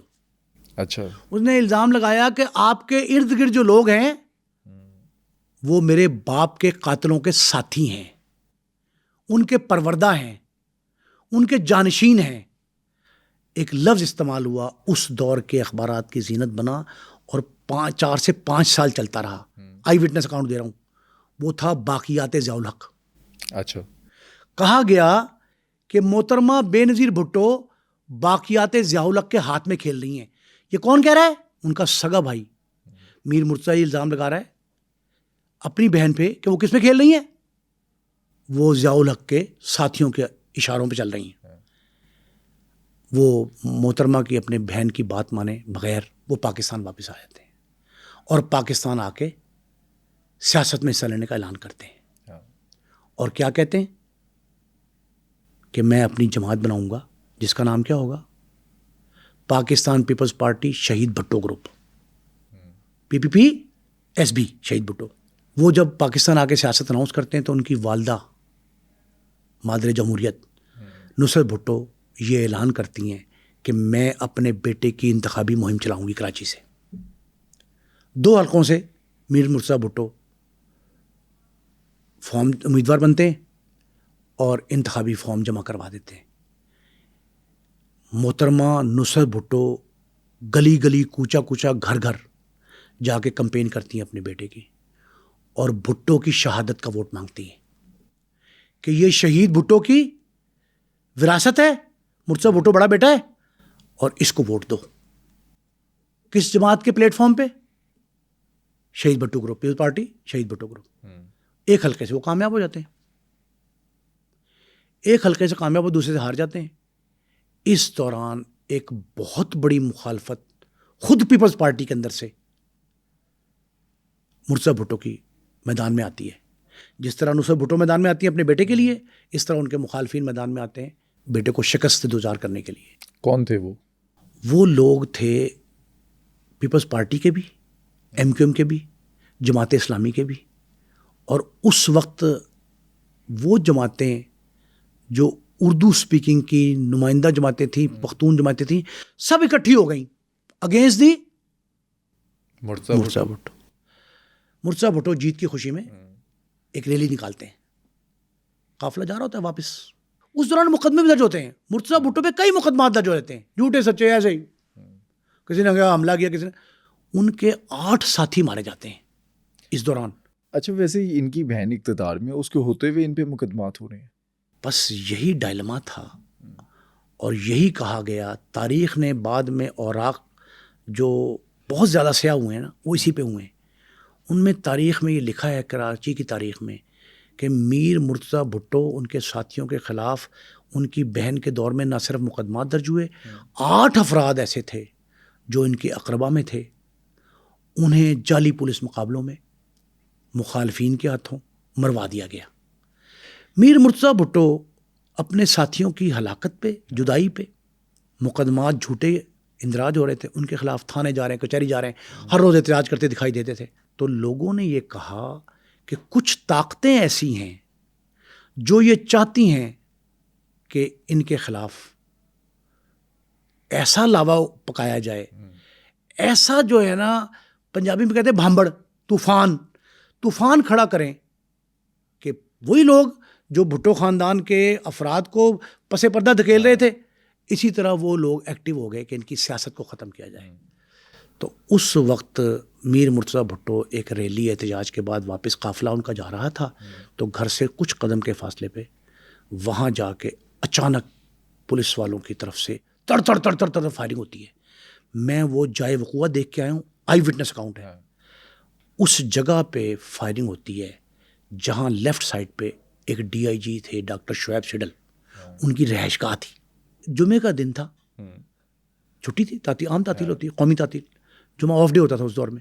جمعے کے دن وہ قریب اسپتال میں, ایک پرائیویٹ اسپتال میں لے کے جاتے ہیں. وہاں وہ ان کو کوشش کرتے ہیں, اسپتال میں ڈاکٹر تھا کوئی نہیں, برا حال تھا, نرسنگ نے کوشش کی. میر مرتضیٰ بھٹو جو جاں بر نہیں ہوتے اور وہ خالق کی کس جاں ملتے. ان کے قتل کے بعد بے نظیر بھٹو کے لیے بہت بڑا چیلنج تھا. وہ پرائم منسٹر آف پاکستان, ساری سرکاری مصروفیات جتنی تھیں, ذاتی مصروفیات, وہ ترک کے کراچی پہنچتی ہیں, ترک کرتی ہیں, کراچی آ جاتی ہیں. کراچی آ کے اپنے بھائی کے لیے فوری طور پہ یہ حکم دیتی ہیں, تدفین کے مراحل تو ہوں گے, کہ اس کی انکوائری کی جائے, تحقیقات کی جائے. پولیس مقدمہ درج کرتی ہے, نامعلوم افراد کے خلاف کوئی درج نہیں ہوتا کس نے کیا, اور وہ درج ہوتا ہے. 2-3 ایف آئی آر اس پہ بھی مختلف قسم کی ہیں. یہ ایف آئی آر درج ہوتی ہے اور محترمہ جی آئی ٹی بنا دیتی ہیں. جی آئی ٹی بنتا ہے, جوائنٹ انویسٹیگیشن ٹیم بیٹھتی ہے, وہ اس کے ہر پہلو سے تحقیق کرتی ہے, اور تحقیق میں یہ ثابت ہو جاتا ہے کہ یہ ایکسٹرا یوز آف فورس ہے. ایکسٹرا یوز آف فورس کہتے ہیں کہ اختیارات کا تجاوز زیادہ نہیں, اختیارات کا تجاوز نہیں, طاقت کا تجاوز, طاقت کا استعمال بیجا ہوا تجاوز کیا گیا. کس کی طرف سے؟ پولیس کی طرف سے. لیکن پولیس کیا موقف لیتی ہے؟ یہ راؤ انوار کا ہم نے تذکرہ کیا, ایس ایس پی کا, چھوٹے رینک سے اوپر تک گئے تھے. راؤ انوار نے اب یہ انکشافات جو 4-5 کیے ہیں نا محترمہ کی شہادت کے بعد, ابھی ریسنٹلی, اس میں انہوں نے مرتضیٰ کے قتل کے حوالے سے بھی کچھ راز ایسے تھے جو افشا کیے ہیں. محترمہ کے جو کیے ہیں سیکورٹی کے معاملات پہ, پولیس افسروں کی گرفتاری پہ, لیکن اس میں بہت سارے معاملات اس نے کیے ہیں. اس میں یہ لکھا ہے ان کے بیان میں کہ جی مرتضیٰ بھٹو کو پولیس نے جان بوجھ کر قتل کیا, جان بوجھ کر قتل کیا, اور ٹارگٹ کلنگ ہے یہ راؤ انوار کا. پولیس نے جس طرح قتل کیا, جس انداز سے کیا, وہ نہایت خطرناک ہے، نہایت خطرناک. وہ جی آئی ٹی جو ہے وہ بھی اپنی تحقیق کرتی ہے، تفتیش کرتی ہے، لیکن دائرہ کار صرف یہیں تک رہتا ہے کہ یہ مس ایڈونچر تھا. انہوں نے اس فائل کو کلوز کر دیا. میر مرتضیٰ بھٹو کے قتل کے بعد ایک برطانوی ٹیم آتی ہے جو میر مرتضیٰ بھٹو کے قتل کی تحقیقات کرتی ہیں. ان میں سے ایک تحقیق میں پنجاب پولیس کے 2 افسر احمد خان چدڑ اور غلام محمد کلیار، ان کو بھی جی آئی ٹی کا حصہ بنایا جاتا ہے. میں بھی وہاں کراچی گیا اور ہم نے جا کے دیکھا کہ میر مرتضیٰ بھٹو کا جو مقتل ہے، جس سڑک پہ یہ واقعہ ہوتا ہے، جس کے میں نے آپ کو بتایا کہ گرد و نواح میں پولیس افسران کی رہائش گاہیں ہیں، ایک وہاں پولیس افسروں نے ایک فل ڈریس ریہرسل کی، ایک مصنوعی ایک قافلہ بنایا. مرتضیٰ بھٹو کا قافلہ جس طرح گیا ہے وہ گاڑیوں کا قافلہ بنایا اور مرتضیٰ بھٹو کو گاڑی میں بٹھایا اور کھڑا کیا. وہ قافلہ وہاں سے گزرا تو مختلف اینگل سے فائرنگ کی گئی. کون سی گولی؟ ربڑ کی گولیاں برسائی گئی. ربڑ کی گولیاں برسا کے یہ دیکھا گیا کہ میر مرتضیٰ بھٹو کو کس طرح گولی لگی. تو گولی اس طریقے پہ لگائی گئی کہ ایک شخص اس پولیس افسر کی کوٹھی میں، ایک درخت ہے بہت بلند و بالا، اس درخت کے اوپر بیٹھتا ہے کانسٹیبل. جب وہ گولی مارتا ہے تو عمودی گولی ان کے دماغ میں لگتی ہے جو وجہ ہلاکت بنی ہے مرتضیٰ بھٹو کے. اچھا، اس میں تو کہا گیا کہ نیچے سے گولیاں چلی ہیں، پولیس والے لیٹ کے گولیاں چلا. پولیس والے 8 مختلف فائرر تھے، 8. کوئی کوٹھی کے اندر، کوئی کوٹھی کے گیٹ پہ، کوئی سڑک پہ. چاروں طرف سے حملہ کیا گیا، جس کے بعد ان مشترکہ تفتیشی ٹیموں کا یہ موقف تھا کہ یہ منصوبہ بند فائرنگ تھی. اچھا، یہ بھی کہا جاتا ہے کہ پہلی گولی جو ہے وہ میر مرتضیٰ بھٹو کے قافلے کی طرف سے چلی. یہ کوئی ایویڈنس نہیں ملی. جتنا اسلحہ ایمپٹیز، خالی گولیاں، جتنا اسلحہ پولیس نے ریکور کیا اور جوائنٹ انویسٹیگیشن ٹیم کو پیش کیا، ان میں کوئی ایسا خول نہیں ملا جو پبلک کی طرف سے. ساری سرکاری گولیوں کے خول تھے. ہزاروں کی تعداد میں گولی چلی ہے، ہزاروں کی تعداد میں. پولیس کس کے ہاتھوں میں کھیلی ہے؟ پولیس کو حکم کس نے دیا آج تک معمہ ہے. سگی بہن پرائم منسٹر ہو، سگا بھائی ایم پی اے ہو، قافلے کو لے کے جا رہا ہو، اس پہ اس انداز سے بہیمانہ فائرنگ کی جائے. اندھادھند فائرنگ تھی، بالکل انڈسکرمنیٹ فائرنگ، اس میں کوئی شبہ نہیں ہے. یہ ثابت ہوا اور اطراف سے گولیاں چلیں. ان کے ساتھی بھی بیچارے شہید ہوئے، خود بھی میر مرتضیٰ بھٹو شہید ہو گئے. لیکن آج تک یہ سربستہ راز ہے کہ حکم کس نے دیا، کیوں گولی چلائی گئی. پولیس کا آمنا سامنا کیسے ہوا، یہ بھی تو ایک راز ہے. وہ تو قافلہ گزر رہا ہے اور پتا تھا ان کو واپس یہیں سے آنا ہے. گھر جا رہے تھے، وہ اسی سڑک سے گزرنا تھا، کوئی اوپر سے آواز سے تو جانا نہیں تھا، کوئی ہیلی کاپٹر تھوڑی تھا، روڈ پہ جا رہے تھے نا. اب وہ گاڑیوں کا قافلہ تھا. اب آپ کو پتا ہے کہ اس کا بینیفیشری کون ہے؟ کون؟ اس طرح کے واقعات میں بینیفیشری کہ کس کو فائدہ پہنچ رہا ہے؟ فائدہ اس قوت نے حاصل کیا جو اس بات کو پریویل کرنا چاہتی تھی کہ بہن کی وزارت عظمیٰ کے دور میں بھائی شہید کیا گیا. مرتضیٰ بھٹو اور بے نظیر کو آمنے سامنے کھڑا کرنے کی سازش تھی کہ بہن بھائی. اب دیکھیں ان کی دوسری بیوہ کنوا بھٹو، پھر ان کا شاہ نواز، ان کا بیٹا، یہ سارے خاندان والے خلاف ہو گئے نا اپنی پھپھو کے. بس یہی مقصد تھا. بینیفیشری وہ گروپ، وہ عناصر، وہ شخص تھا جو یہ چاہتا تھا کہ بھٹو خاندان کا شیرازہ بکھر جائے اور بھٹو خاندان کے ہر شخص کو لگ رہا ہے، میں آج محسوس کر رہا ہوں کہ منصوبہ ایسا خوفناک ہے کہ ہر شخص کو چن چن کر مارا جائے. کیوں؟ کہ بھٹو کا نام و نشان نہ رہے. لیکن قدرت کا کرشمہ کیا ہے کہ نہ صرف بھٹو کا نام و نشان باقی ہے بلکہ پروان چڑھ رہا ہے. مخالفین بھی تسلیم کر رہے ہیں اور بھٹو وہ جو کہہ رہے ہیں کہ ہر گھر سے بھٹو نکلے گا، بھٹو آج بھی زندہ ہے، آج بھی زندہ ہے، ہر گھر سے نکل رہا ہے. یہ ان کا سیکنڈ لاسٹ، اب تک سیکنڈ لاسٹ ٹارگٹ تھا کہ میر مرتضیٰ بھٹو کو منظر عام سے ہٹایا گیا. آج تک مرتضیٰ بھٹو کے قاتل انجام کو نہیں پہنچے. جس شخص انسپیکٹر کو جو عینی شاہد تھا پلیس آف اکرنس پہ جائے وقوع کا سب سے اہم ترین گواہ سیال SHO, جس کو گولی بھی لگی تھی. اس کے ٹانگ میں گولی لگی, پھر بعد میں پرسرار طور پہ ہلاک ہو گیا, اور کیا گیا اس نے خودکشی کی ہے. یہ بھی مہمہ ہے, یہ خودکشی بھی مہمہ ہے. اور پھر جن 2 افراد نے تفتیش کی مقدمہ قتل کی ابتدائی, ان کی ہلاکت کا بھی آج تک نہیں پتہ لگا, وہ بھی دونوں بیچارے منظر عام سے غائب ہو گئے. 3 پولیس والے, پہلے تو مرتضیٰ بھٹو, پھر ان کے ساتھی شہید ہوئے, 3 پولیس والے بھی جان کی بازی ہار گئے, کسی کا نہیں پتا وہ کیا ہوا. اس واقعے میں تقریباً کم و بیش 11 افراد زندگی سے ہاتھ دھو بیٹھے. آج تک یہ گتھی نہیں سلجھ سکی کہ مرتضیٰ بھٹو کو قتل کس نے کیا, کس نے کروایا, کیوں کروایا. بھٹو خاندان کو جو میسج دیا گیا, وہ میسج دینے اور دلوانے والے کون لوگ ہیں, یہ بٹ صاحب آج تک راز ہے. یہ سیکنڈ لاسٹ شخصیت تھی بھٹو خاندان کی جو اندیکھے کہہ رہا ہوں, اندیکھی سازش کا شکار ہوئے, اندیکھے گروہ کے ہاتھوں مارے گئے. پولیس کو کس نے آرڈر دیا تھا کہ وہ اس پر اٹیک کرے؟ یہ تینوں پولیس والے جو میں نے آپ کو بتایا نا, زندگی کی بازی ہار گئے. ان تینوں کے سینوں میں یہی راز تھا. اب ایک بات سامنے آئی کہ یہ کانسٹیبل تھا جو DIG گھر پہ تعینات تھا, وہ چند روز پہلے, چند ماہ پہلے, جو بھی کہہ لیں, بالکل نو خیز نو آموز بھرتی ہوا تھا کراچی پولیس میں.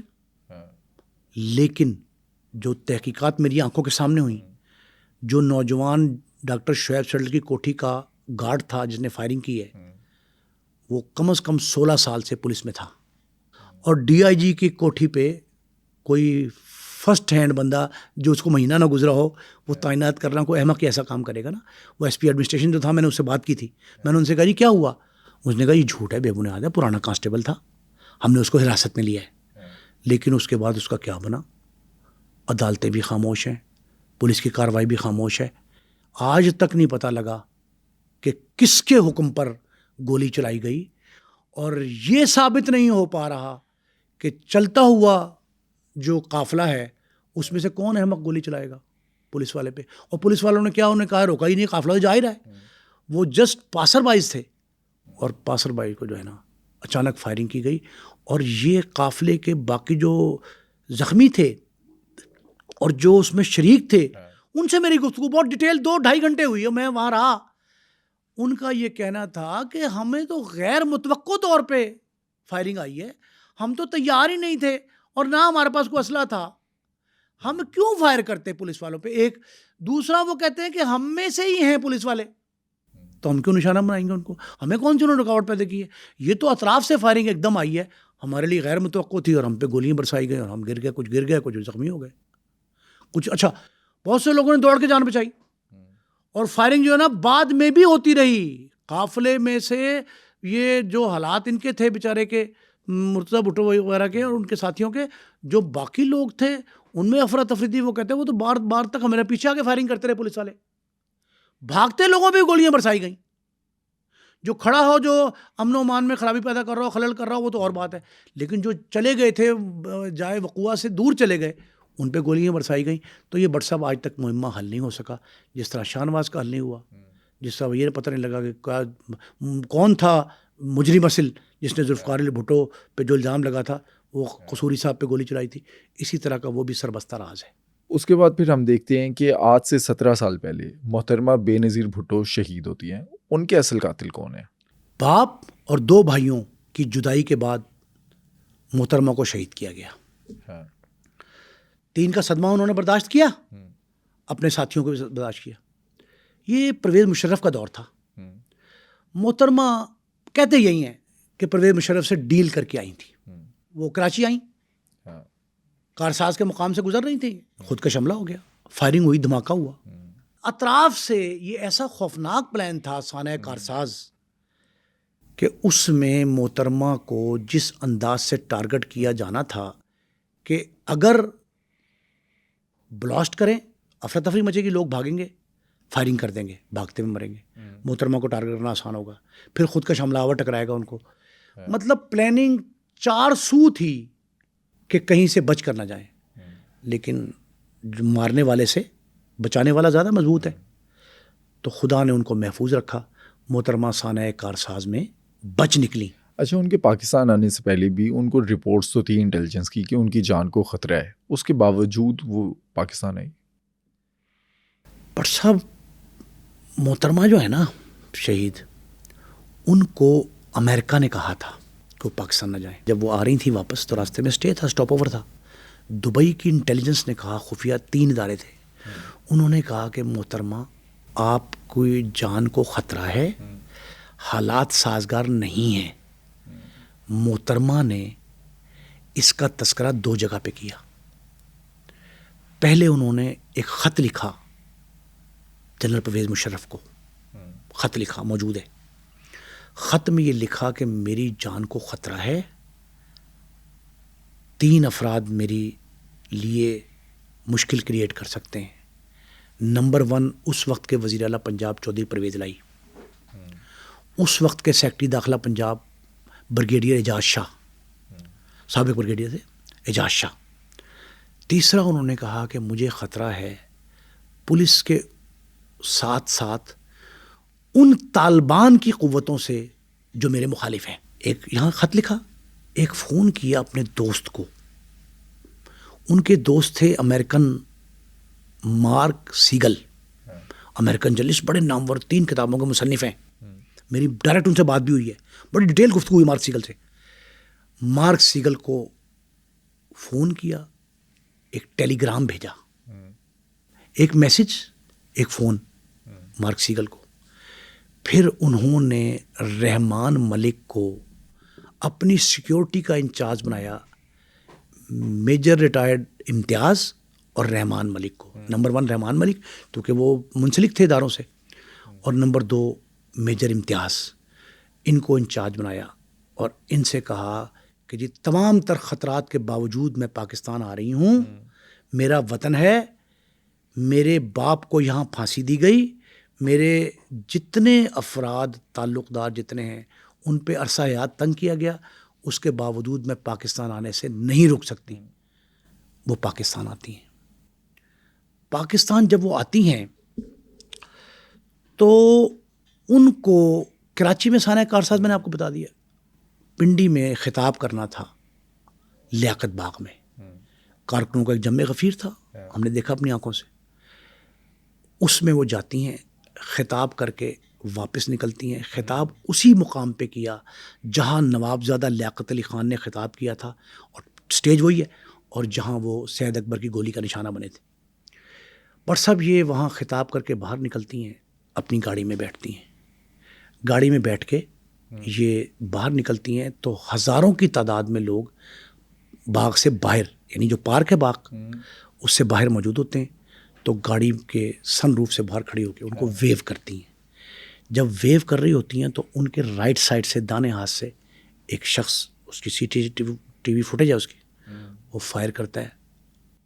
سب سے اہم بات اس موقع پہ، وہ جو نشانہ باز ہے وہ کسی تربیت یافتہ شخص ہی کے ہاتھ میں ہوتا ہے، پسٹل تب کر سکتا ہے. اتنا وہ خوفناک فائرر تھا کہ اس نے نشانہ لے کے ان کو سر کو نشانہ کیا، پھر فائرنگ بھی ہوئی، پھر بلاسٹ بھی ہوا، سارا کچھ وہاں بھی وہی ہوا اسی طرح پہ. اور جس طرح سانحہ کارساز میں ہوتا اسی انداز کو دہرایا گیا یہاں. اور محترمہ وہاں گولی لگتی ہے، ان کو فوری طور پہ قریب اسپتال میں لے کے جاتے ہیں. اب اس میں 4-5 سوالات اٹھے. میں نے آپ سے کہا کہ میری ہر سال کوشش ہوتی ہے کوئی نئی چیز بتاؤں. اس میں سب سے پہلا معاملہ یہ ہوا کہ محترمہ لیاقت علی خان کا جنہوں نے کیا تھا نا ڈاکٹر جمعہ خان، ان کے فرزند مصدق خان، وہ کہتے پوسٹ مارٹم نہیں ہوا. 2 باتیں ابہام پیدا ہوئی کہ ایک پوسٹ مارٹم نہیں ہوا، ایک فوری طور پہ وہ جگہ دھلوا دی گئی، لیاقت باغ چوک والا مری روڈ جو ہے وہ دھلوا دی گئی جہاں وہ شہید ہوئی. یہ 2 باتیں بہت ابہام پیدا کر گئیں اس کیس میں. وہ کہتے ہیں پوسٹ مارٹم نہیں ہوا. اچھا، لیکن کچھ خبریں ایسی بھی ہیں کہ پوسٹ مارٹم ہوا تھا، پوسٹ مارٹم ہوا، ڈاکٹر نے کیا تھا. پوسٹ مارٹم ہوا تھا. 2 طرح کی رپورٹ ہوتی ہیں، ایک اینٹی مارٹم، ایک پوسٹ مارٹم. اینٹی مارٹم وہ جو حالات مرنے سے پہلے کے ہیں، ٹھیک ہے. پوسٹ مارٹم وہ کہ مرنے کے بعد جو ہے نا ان کی موت جب واقع ہوتی ہے تو کیا وجہ موت کیا بنی، کس طرح ہوا. یہ دونوں رپورٹس موجود ہیں، یہ آئیں. پھر یہ کہا گیا کہ شہادتیں ختم کر دی گئیں جگہ دھو کے. کہتے ہیں کہ گاڑی کا جو لیور تھا اس کے لگنے سے موت ہوئی یا پھر گولی لگنے سے موت ہوتی ہے. بٹ صاحب یہ پہلے ابہام کریٹ کیا گیا کہ سوال اٹھایا گیا کہ محترمہ کو کس نے کہا کہ وہ باہر آئیں، سن روف سے باہر آئیں، کس نے فورس کیا؟ فورس کیا؟ بٹ صاحب ایک بڑی اہم بات یہ ہے کہ محترمہ کا جو ثانیہ ہے نا، یہ بہت المناک ہے، لیکن کئی سوالیہ نشان اب تک برقرار ہیں. گاڑی کے بارے میں سمجھیں کہ ٹوئٹا کمپنی کی تیار کردہ یہ گاڑی بلیٹ پروف نہیں، بم پروف، لیکن آلٹریشن ہے اس میں. اچھا. اب یہ میری تحقیقات ہیں، دوران سماعت کیس کی سماعت ہو رہی تھی، میں پنڈی میں نے تحقیق کی. وہ گاڑی اب بھی اڈیالہ جیل کے ایک ویرانے میں لاوارث کھڑی ہے. اس گاڑی کا جو سن روف ہے اس کا نام ہے کمپولا. پاکستان میں آ کے آلٹریشن ہوئی. وہ سن روف نہیں رکھتے بم پروف میں، ٹوئٹا کمپنی والے سن روف نہیں رکھتے، لیکن چونکہ یہ ایک لیڈر کے لیے تیار کی گئی تھی اور پرپزلی تیار کی گئی تھی کہ یہ جو ہے یہ اس میں انہوں نے کھڑے ہو کے لیڈر نے ویو کرنا ہے، تقریر کرنی ہے، کہیں رکنا ہے، جو بھی ہے. یہ گاڑی تحفہ دی تھی محترمہ کو پاکستان کے ایک پراپرٹی ٹائکون نے.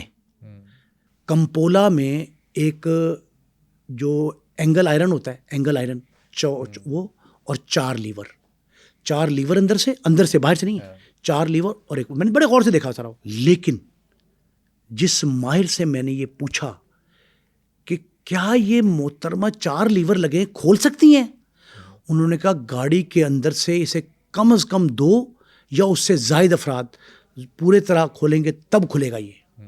یہ ایسا ممکن نہیں ہے. 8 افراد محترمہ کی گاڑی میں موجود تھے انکلوڈنگ ہر سیلف، ایک ڈرائیور، ایک وہ، 6 اور 8 افراد موجود تھے. آج تک پولیس نے یہ تفتیش نہیں کی، کسی عدالت نے یہ سوالیہ نشان نہیں اٹھایا کہ وہ کھولا کس نے کہا کھولنے کو، کس نے. محترمہ ناہید خان ساتھ بیٹھی تھی، رحمان ملک تھے کہ وہ کھول کے منہ باہر نکالیں. ایک یہ متنازع بات ہے اور بہت اہمیت کی حامل ہے. کمپولا بنایا گیا اس وقت تو سازش نہیں ہوئی، لیور کھولے گئے اس وقت تو سازش نہیں ہوئی. جب کہا گیا کہ باہر نکل کے ویو کریں، لوگ آپ کا انتظار کر رہے ہیں، تو سازش تو نہیں ہوئی. اس سازش مجرمانہ کو ان ارتھ کرنے میں بہت وقت لگ گیا، طویل عرصے تک. یعنی آپ یہ سمجھیں کہ 8-9 سال تو صرف اس میں گزر گئے کہ یہ قتل نہیں ہے، یہ حادثہ ہے، حادثاتی موت ہے. لیکن جب تفتیش تھوڑی سی پریشر میں آئی اور پیپلز پارٹی کو حکومت ملی، اس دور میں اسے باقاعدہ تفتیش کو اثر نو کیا گیا.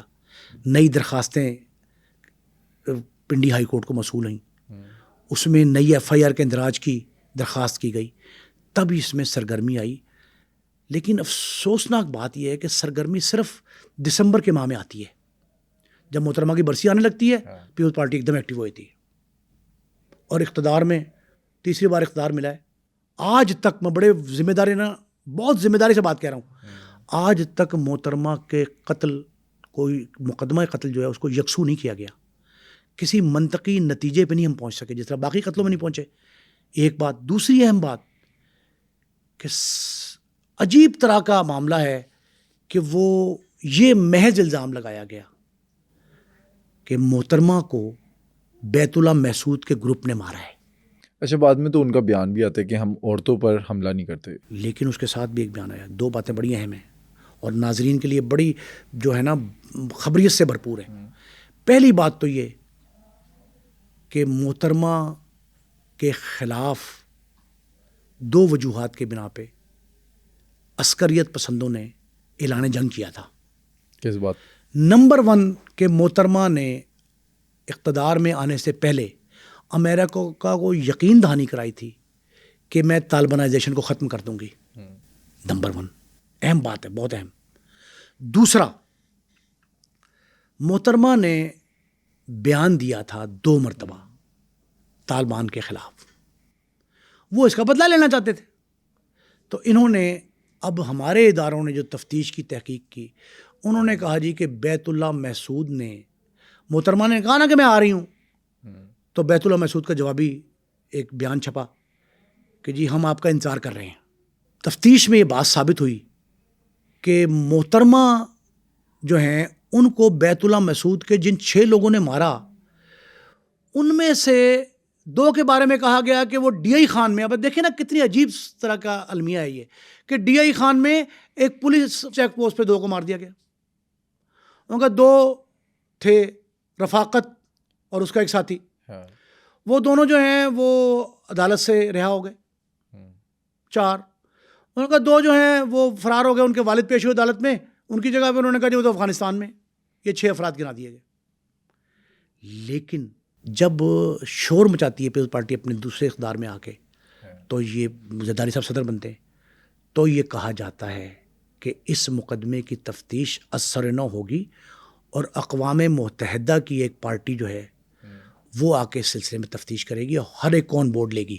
اس تفتیش کے دوران وہ کہتے ہیں کہ اس مقدمے میں انسداد دہشت گردی عدالت نمبر 1 راولپنڈی, اس کے جسٹس صاحب کو یہ کہا جاتا ہے کہ آپ اس میں ایک دفعہ ایڈ کریں, اور وہ ایڈ کریں 207 201 جو بھی تھا, انہوں نے کہا 2 دفعات ایڈ کریں, 109 بھی لگائیں کہ ابیٹمنٹ, وہی جو میں نے تذکرہ کیا, یہ جو اعانت جرم ہے اس کے ملزم بنایا جائے پولیس والوں کو جنہوں نے واقعے کے جو جائے وقوع کی شہادتیں وہ ختم کی. وہ وہاں اس وقت کے جو سی پی او تھے وہ آر پی او ملتان تھے, سید سعود عزیز, ان کو, اور جو ایس پی تھے وہ بھی تبدیل ہو گئے تھے, خرم شہزاد, اب ان کی شادی بھی ہوئی ہے, نوجوان ایس پی تھے, وہ خرم شہزاد کو دونوں کو پولیس گرفتار کر لیتی ہے, اور گرفتار کر کے ان کو یہ کہا جاتا ہے کہ یہ اعانت جرم کے اور موقع کی شہادتیں ختم کرنے کے ملزم ہیں. یہ لوگ جا کے عدالت میں پیش ہوتے ہیں, 2-2.5 سال جیل میں رہے. یہ عدالت میں پیش ہو کے موقف اختیار کرتے ہیں کہ جناب ہم نے وہاں سے 136 شہادتیں اٹھائی ہیں, قلم بند کی ہیں جو صفحہ مثل پہ موجود ہیں, اور وہ دھویا اس لیے گیا کہ وہاں کئی ایویڈنس دیتے ہیں, وہ بیچ میں لکھتے ہیں کہ فلاں واقعے پہ ایسے, فلاں واقعے پہ, کہ یہ پاسبل نہیں تھا کہ ہم ایک لمبے عرصے کے لیے اس کو کارڈن کر لیتے اس جگہ کو, تو ٹریفک متاثر ہوتی ہے, اور مری روڈ ایسا معروف شاہراہ ہے جہاں سے ہزاروں گاڑیاں 1 گھنٹے میں گزرتی ہیں, تو یہ کیسے پاسبل تھا. بے نظیر بھٹو کے مقدمہ قتل میں اب پی ٹی آئی میں آ گئے, سابق گورنر پنجاب, بہت معروف ممتاز قانون دان ہے سردار لطیف کھوسا, اب وزیر قانون جو ہیں اس وقت آج کل اعظم نذیر تارڑ, وہ پیش ہوتے رہے, اور کئی وکیل پیش ہوئے, معروف قانون دان. انہوں نے بے نظیر کی ایف آئی آر میں جب اضافہ کروایا تھا تو انہوں نے جا کے یہ موقف لیا, پولیس والوں نے, ان کے وکلاء نے, ان کے وکیل بڑے معروف تھے, انہوں نے کہا کہ ہمیں تو 109 کا ابیٹمنٹ کا ملزم کہا گیا ہے, اصل ملزم کو تو مشرف صاحب کو سیف پات دیا, وہ باہر چلے گئے, مشرف پہ بھی الزام تھا 109 میں لگائے جائے. اگر اور انہوں نے کہا جی کہ اگر آپ نے ان کو ہی پکڑنا ہے تو اصل ملزم ہم پہ ثابت کریں ابیٹمنٹ, تب ہم ملزم ہیں نا, وہ تو باہر پھر رہے ہیں, ضمانتیں لے رہی ہے عدالت. اسی بنیاد پہ ان کو جو ہے نا وہ ضمانتوں پہ رہا کر دیا گیا, اور اب وہ ریٹائر ہو گئے. تو ایک تو ہیں سروس میں خرم شہزاد, سید سعود عزیز صاحب ریٹائر ہو گئے, وہ ایڈیشنل ڈی جی رہے ایف آئی اے کے, وہ ایڈیشنل آئی جی رہے, وہ ریٹائر ہوئے اب. لیکن اس کی جو تفتیش ہوئی نا, آپ نے پوچھا تھا کہ جی جو غیر ملکی ایجنسیوں نے کہا تھا, یہی گروہ جس نے محترمہ بے نظیر بھٹو کو سو کالڈ مبینہ طور پہ ٹارگٹ کیا, انہوں نے پاکستان مسلم لیگ عوامی جو ہے اس کے سربراہ شیخ رشید, پارلیمنٹرین بڑے معروف, ہر دور میں رہے, جیتتے رہے, لاہور ویلی والے, ان کو بھی ٹارگٹ کرنے کا منصوبہ بنایا تھا. شیخ رشید کو اسی ٹائم پہ, اسی وقت. تو یہ پوچھا میں نے ایک اعلیٰ پولیس افسر سے, تو شیخ رشید پہ حملہ کیوں نہیں کیا بھائی, پنڈی میں وہ بھی تھے. انہوں نے کہا اس لیے حملہ نہیں کیا کہ وہ محتاط رہے, انہوں نے اپنی حفاظت خود کی, محترمہ نے غیر محتاط انداز میں ویو کیا. اب اس کا نتیجہ کیا ہے, یہ میں نے اخذ کیا. میری ریسرچ یہ ہے کہ اس کا مطلب آپ نے قتل کا مورد الزام ذمہ داری بے نظیر پہ ڈال دی نا, کہ وہ اس نے خود اپنے آپ کو قتل کیا. یہ دوسرے معنوں میں یہ ہے کہ قتل کی ذمہ داری کس پہ ہے, محترمہ پہ. ہم نے قتل کو ذمہ داری کے اعتبار سے محترمہ پر ڈال کے یہ ثابت کرنے کی کوشش کی کہ مقدمہ شقدمہ کوئی چیز نہیں ہوتا. اتنی بڑی قداور شخصیت منظر عام سے پاکستان کے سیاسی منظر میں بھونچال تو آیا تھا، لیکن تھم کیوں گیا؟ وہ نتیجہ خیز ثابت کیوں نہیں ہوا؟ منطقی انجام کو کیوں نہیں پہنچا؟ اچھا، اس کے اندر یہ بھی ہے جو غیر ملکی ایجنسیاں پاکستان کے اندر آئی اس کی انویسٹیگیشن کے لیے، ان کے ساتھ کوآپریٹ نہیں کیا پاکستان کے جو اداروں نے۔ حیران ہوں کہ ایک بھی گواہی نہ مل سکی، حیران ہوں، محترمہ کی زبان سے حیران ہوں کہ ایک بھی گواہی نہ مل سکی، حالانکہ ایک ہجوم میں مارا گیا مجھے، بالکل سرے بازار چوراہے میں مشہور سڑک، وہاں قتل کیا گیا۔ لیکن وہ جو کلیم عاجز صاحب بھارت کے ابھی 2-3 سال پہلے فوت ہوئے بیچارے، بڑے معروف شاعر تھے، وہ کہتے ہیں کہ دامن پر کوئی چھینٹ نہ خنجر پہ کوئی داغ، بڑا معروف شعر ہے ان کا کلیم عاجز کا، دامن پہ کوئی چھینٹ نہ خنجر پہ کوئی داغ، تم قتل کرو ہو کہ کرامات کرو ہو۔ لگتا تو یہ ہے کہ یہ قتل نہیں ہوئی محترمہ، یہ کرامت دکھائی ہے کسی نے، اور جس نے کرامت دکھائی، جو صاحب کرامت یا صاحبان کرامت ہیں، ان پہ قانون حرکت میں کیوں نہیں آ رہا؟ مجھے تو دکھ اس بات کا ہے کہ بھائی ایک بھرے مجمع میں مارا گیا اس کو، 17 سال ہو گئے ہیں شہید ہوئے، 17 سال شہید ہوئے ہو گئے۔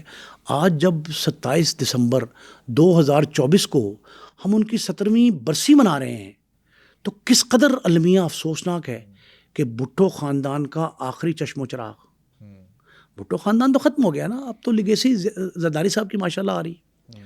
ذوالفقار علی بھٹو کے خاندان کے آخری فرد کو جس بھیانک انداز میں اس سیاسی منظرنامے سے غائب کیا گیا، ہٹایا گیا، اور جو طریقہ اپنایا گیا، اس کے بعد تو آپ اس کا خون بھی، اچھا محترمہ کی قبر کی مٹی جو ہے نا وہ بھی خشک نہیں ہونے پائی تھی کہ اسے حادثہ کہہ دیا گیا، بغیر تفتیش کے، بغیر تحقیق کے۔ جب ویڈیو سامنے آ گئی، بندہ فائر کر رہا ہے، جب یہ پتہ لگ گیا کہ بم بلاسٹ بھی ہوا۔ اچھا، جو بندہ فائر کر رہا تھا اسی نے خود کو اڑایا، بلال نام تھا اس کا، بلال نام تھا۔ مجھے آپ کوئی ایسی لاش دکھائیں جو بلال کی ہو، اس نے کہاں اڑایا وہ دکھائیں، اس کے گھر سے لاشا اٹھتا دکھائیں۔ بلال نامی شخص کی ہلاکت کی کوئی رپورٹ کہیں کسی جگہ، اس پہ عدالت میں کوئی ڈسکشن نہیں کی انہوں نے۔ اگر ہوتی یہ بات تو ڈیفنس کے وکلا یہ پیش کرتے نا، کہیں ایسا نہیں ہے۔ ایک اور بتاؤں آپ کو بات، ایک یہ بات بھی مشہور ہوئی کہ لاہور کی کیمپ جیل میں 2 ایسے مجرموں کو پھانسی دی گئی جو بے نظیر کے قتل میں ملوث تھے، یہ کہا گیا ایک دور میں، میڈیا کی زینت بنا۔ میں پیچھے لگا رہا، بار بار میں نے دیکھا، کھوج لگایا کہ کہیں یہ پتہ لگ جائے وہ 2 لوگ کون تھے۔ میں یہ بھی تلاش کر رہا ہوں کہ جو لوگ قانون نافذ کرنے والے اداروں کے ناکے پہ قتل ہوئے ڈیرہ اسماعیل خان میں، وہ کہاں گئے، کون تھے؟ بٹ صاحب یہ کئی مفروضے ایسے گھڑے گئے کہ قتل کو چھپایا جا سکے۔ آج تک اس اندوہناک ہلاکت پہ، محترمہ کی شہادت پہ اس وقت بھی پر اسراریت کی دبیس طے چھائی ہوئی ہے، لیکن کئی گتھیاں سلجھ سکتی ہیں، کئی گتھیاں سلجھ سکتی ہیں۔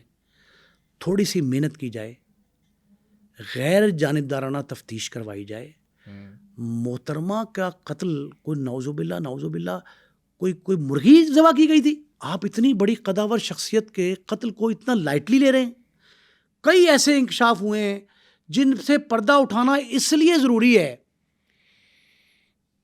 کہ آپ نے کہا جی علاقہ غیر کے دہشت گرد، ٹھیک ہے، یہ کہا نا علاقہ غیر کے دہشت گرد، بھئی علاقہ غیر تو زرداری صاحب نے اپنے قلم سے سیٹلڈ ایریا میں شامل کر دیا، وہاں تو ایف سی آر ختم ہو گیا، کالا قانون ختم ہو گیا نا، اب تو مرج ڈسٹرکٹ ہیں وہ، تو اب وہاں آپریشن کروا کے اس کا پتہ لگوایا جائے۔ جو بیت اللہ مسعود کی 2., 3., 4 درجے کی قیادت ہے وہ موجود ہے، ان سے تانے بانے پتہ کیے جائیں۔ پھر مارک سیگل کی وہ ٹیلی گرام میرے پاس ہے، ویڈیو لنک، بیان انہوں نے عدالت کو دیا، انسداد دہشت گردی کورٹ نمبر 1، اس کے جج کو۔ اچھا، ان جج کی سنیں، ان جج سے میں نے پوچھا، ریٹائر ہو گئے وہ، میں نے کہا جج صاحب یہ 14 تبدیلی ججز کی، 14 جج تبدیل ہوئے اس تفتیش میں کیوں؟ اس نے کہا 8 ہوئے 6 تو تبادلے. میں نے کہا چلیں 8 ہوئے. کیوں؟ میں نے کہا آپ نے معذوری ظاہر کی کیس کی سماعت سے. کہتا مجھے ایک شخص کا فون آیا رات کو میرے پرسنل نمبر پہ, پرسنل نمبر جج کا. اس نے کہا میں علاقہ غیر سے بول رہا ہوں, فلاں شخص ہوں, مجھے یہ معلوم ہے کہ آپ کی بیگم پروفیسر ہیں, پڑھاتی ہیں, اور وہ اتنے بج کے اتنے بجے گھر پہ نکلتی ہیں, بچوں کو رستے میں فلاں اسکول میں چھوڑتی ہیں, اتنے بجے گھر سے واپس آتی ہیں, اور آپ گھر سے اتنے بجے نکلتے ہیں, فلاں گارڈ آپ کے ساتھ ہوتا ہے, فلاں ڈرائیور ہوتا ہے, گاڑی کا نمبر یہ ہے. وہ کہتے ہیں کہ جب انہوں نے بالکل مصدقہ اطلاعات تمام کی تمام میرے گھر کی مجھے دی, تو آپ بتائیں کہ میں معذوری ظاہر کروں نہ کروں. بھائی جس کیس کی, بڑے کیس کی سماعت کے جج کو تحفظ حاصل نہیں ہے اور وہ خوف و خطر کا شکار ہے, وہاں آپ اس سے انصاف کی توقع کیا کرتے ہیں؟ یہ وہ بدقسمتانہ المیے ہیں جن کی اثر نو کسی ایسے مقام پہ تفتیش کی جائے جہاں چڑیا بھی پر نہ مار سکے, اور ان کو ججز حضرات کو تحفظ بھی فراہم کیا جائے. کیس کی فائل, آپ کو پتہ ہے کہ منوں کاغذ جمع ہو گئے کیس کی فائل, میں نے دیکھا, خود گو تھرو کیا سارا, منوں کاغذ جمع ہیں. ہر سال کوئی 2-4 ہزار کاغذ کا اضافہ ہو جاتا ہے ان میں, باقی کچھ نہیں ہوتا, نتیجہ کچھ نہیں نکلتا. جتنے آپ کاغذ بڑھائیں گے اتنی تفتیش, کاغذ کا حجم بڑھائیں گے تفتیش کا حجم کم ہو جائے گا. آپ کاغذ کا حجم ہر روز بڑھاتے ہیں, لیکن مجھے آج تک ایک بات نہیں ملی جس سے یہ پتہ لگے کہ محترمہ کے مقدمہ قتل کی تفتیش کس پہلو پر ہے. آپ جو کام کرتے ہیں وہ محض آئی واش کی خاطر ہے, دسمبر میں کرتے ہیں, اور اس کے بعد جو ہے نا, ہاں وہ جو نا ظفر اقبال صاحب نے کہا, ہم یہ اصل میں جتنے اشعار ہوتے ہیں نا, اب میں آپ کو کئی ایسی چیزیں بتا سکتا ہوں کہ مصطفیٰ زیدی کا میں نے شعر بتایا تھا آپ کو, ایک پروگرام ابھی ہمارا آن ایئر گیا ہے یا نہیں گیا پتہ نہیں, چلا گیا. اچھا, اب مصطفیٰ زیدی کا ایک شعر تھا اور وہ اس پہ صادق بیٹھتا ہے کہ میں کس کے ہاتھ پہ اپنا لہو تلاش کروں. اب بھٹو جو ہے نا, ان کے قتل پہ آپ جتنی مرضی دبیز طے چھا دیں, تفتیش کا اینگل جو مرضی بتا دیں, جو جالا ہے نا بھٹو جالا, وہ تسلیم کرنے کو تیار نہیں ہوگا اس پہ. کہتے ہیں کہ میں کس کے ہاتھ پہ اپنا لہو تلاش کروں, تمام شہر نے پہنے ہوئے ہیں دستانے. اب ہر شخص دستانے پہن کے تفتیش کر رہا ہے, وہ فنگر پرنٹس آ ہی نہیں رہے, ملزم کا پتہ نہیں چل رہا.